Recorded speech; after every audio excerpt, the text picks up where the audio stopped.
Assalamualaikum warahmatullahi wabarakatuh. Perkenalkan, saya Aisyah Faizani.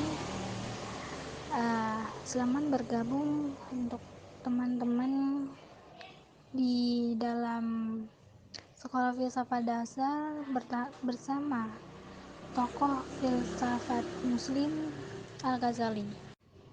Mungkin kalian pernah dengar materi filsafat. Kita akan mengetahui filsafat bagian dasar dulu ya. Kata filsafat berasal dari bahasa Indonesia, merupakan kata serapan dari bahasa Arab yaitu falsafat, yang juga diambil dari bahasa Yunani yaitu filosofia. Kata ini merupakan kata majemuk yang berasal dari kata philo dan sophia. Philos bisa diartikan mencari, cinta, pencinta. Cinta artinya hasrat yang besar dan berkobar-kobar yang sangat sungguh-sungguh. Sophia artinya kebijaksanaan atau kearifan.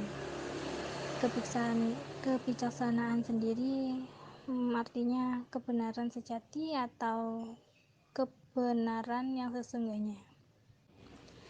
Secara harfiah, filsafat berarti seorang pencinta kebijaksanaan. Filsafat secara umum ialah suatu ilmu.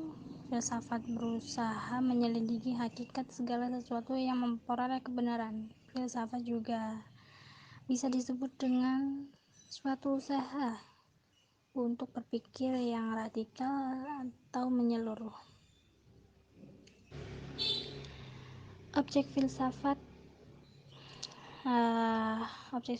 sendiri memiliki arti segala sesuatu yang ada, baik secara konkret dapat diamati maupun yang hanya bisa ditangkap di dalam pikiran atau secara abstrak. Di dalam objek ini ada dua macam, yaitu material dan forma. Material mengungkapkan pengembangan manusia sebagai materi atau bahan yang akan dipelajari nantinya. Contohnya seperti fisika, sejarah, agama, dan sastra. Objek material filsafat ilmu yaitu seperti manusia, dunia, dan akhirat. Objek formanya memiliki arti mempelajari berbagai sudut ilmu. Objek forma ialah cara pendekatan dengan suatu objek material yang unik sehingga mengkhususkan bidang bersangkutan, seperti contohnya fisika, sejarah, sastra. Contohnya hampir sama dengan objek materialnya. Ciri-ciri berpikir filsafat. Yang pertama ada radikal, kritis, rasional, reflektif, konseptual, koheren, konsisten, sistematis, metodis. Ya, selanjutnya ada tokoh Al-Ghazali yang akan saya ceritakan dengan bahasa sendiri, dan mungkin kalian pernah dengar tokoh Al-Ghazali. Beliau juga salah satu tokoh filsafat Muslim. Ya, nama lengkap Al-Ghazali adalah Abu Hamid Ibnu Muhammad Ibnu Ahmad Al-Ghazali.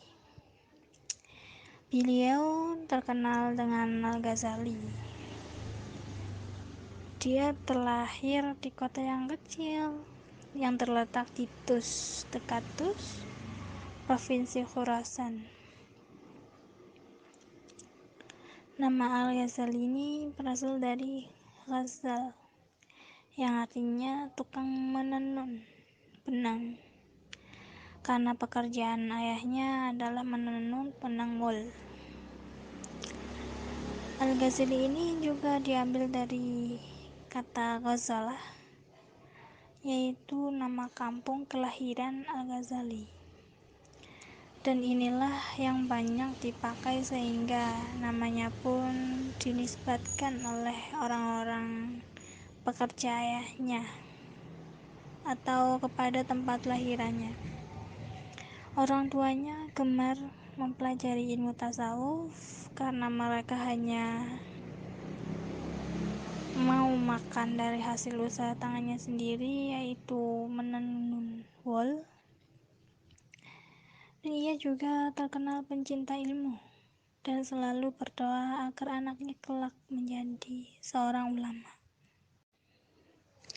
Pada masa muda Al-Ghazali, beliau belajar di Nishapur. Nishapur ini adalah kota yang pusat ilmu pengetahuannya yang sangat penting di dunia Islam. Beliau kemudian menjadi murid Imam Al-Haramain Al-Juwaini. Beliau adalah guru besar di Madrasah An-Nisfirniyah Nishapur. Di sana Al-Ghazali mendapat belajar ilmu teologi, ilmu hukum Islam, ilmu filsafat, ilmu logika, dan ilmu sufisme atau ilmu-ilmu alam lainnya. Maka dari itu Al-Juwaini kemudian memberikan Al-Ghazali sebuah gelar Bahrum Mughriq atau laut yang menenggelamkan. Setelah itu Al-Juwaini meninggal dunia pada tahun 478 Hijriah atau 1085 Masehi.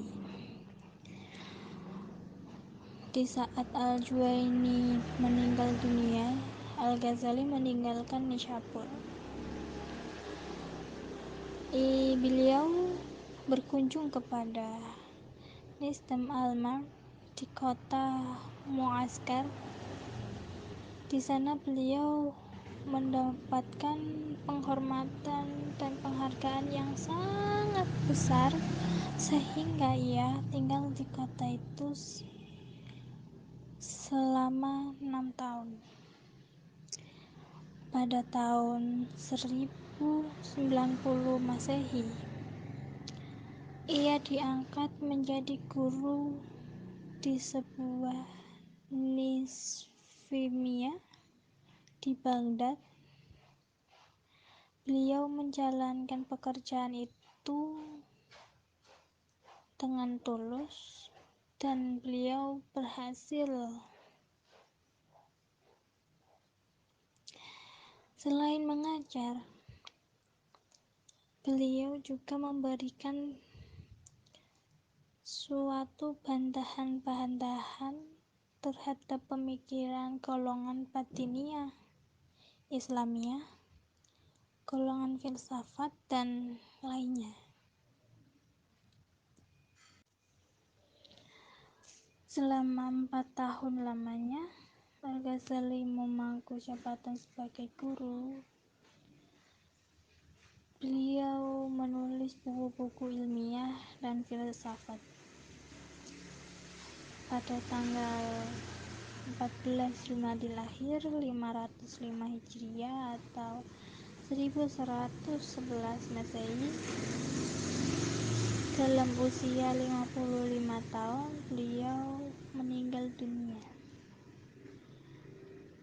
Al-Ghazali mendapatkan banyak argumen-argumen yang membuat beliau tidak kuat. Bahkan banyak yang bertentangan dengan ajaran Islam. Nah, Al-Ghazali akhirnya menyerang dengan argumen filosofi Yunani dan Islam dalam beberapa persoalan, salah satunya menyerang dari Aristoteles tentang azalinya alam dan pendapat para filosof yang mengatakan bahwa Tuhan tidak mengetahui tentang perincian alam dan Tuhan hanya mengetahui soal yang besar saja. Dari argumen itulah Al-Ghazali mendapat gelar kehormatan Hujjatul Islam atas pembelaan yang mengagumkan terhadap agama Islam, terutama terhadap kaum Batiniyah dan kaum filosof. Sosok Ghazali ini sangat istimewa dan luar biasa. Beliau seorang ulama, pendidik, ahli pikir dalam ilmunya, dan pengarang produktif. Beliau banyak mempunyai karya ilmiah, salah satunya ada Maqasid al-Falsafah, yaitu tujuan-tujuan para filosof. Yang kedua, Tafifut al-Falsafah, atau kekacauan pikiran para filosof. Yang ketiga, Mifir al-Ilm, kriteria ilmu-ilmu. Yang keempat ada Ihya Ulumuddin, atau menghidupkan kembali ilmu-ilmu agama. Yang kelima ada Al-Mukhlis min Ad-Diyalil, yaitu penyelamat dari kesatuan. Terima kasih teman-teman yang sudah bergabung. Sekian dari penjelasan Sekolah Filsafat dari saya. Assalamualaikum warahmatullahi wabarakatuh.